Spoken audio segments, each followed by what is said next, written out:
Pagsusuri ng Rich Dad Poor Dad.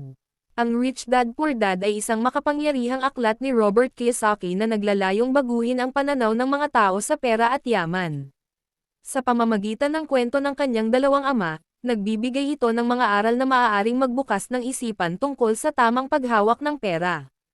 Ang dalawang ama, Poor Dad, isang tradisyonal na tao na nagtatrabaho para sa sweldo.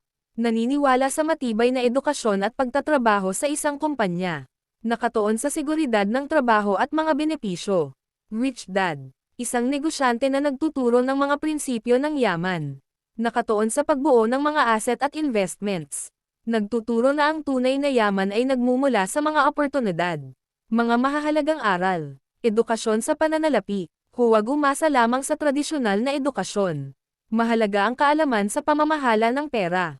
Asset versus liability. Alamin ang pagkakaiba, lumikha ng mga asset na nagdadala ng kita, at bawasan ang mga liability. Mindset ng yaman. Ang pananaw mo sa pera at yaman ay may malaking epekto sa iyong tagumpay. Panganib at pagkakataon. Maging handa sa pagkuha ng mga panganib at pahalagahan ang mga pagkakataon. Pagsusuri at pagkatuto. Matutong mag-aral mula sa iyong mga pagkakamali at tagumpay.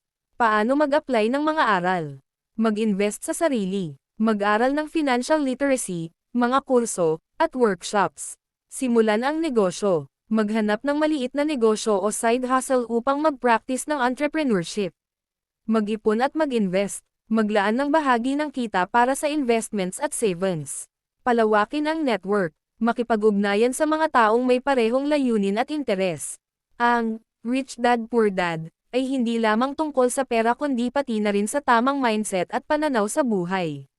Sa pag-intindi sa mga aral na ito, maaaring mas mapabuti ang ating sitwasyon sa pananalapi at makamit ang tunay na yaman. Ang mga prinsipyo ni Kiyosaki ay nagbibigay ng gabay upang makamit ang mas matagumpay at masaganang buhay.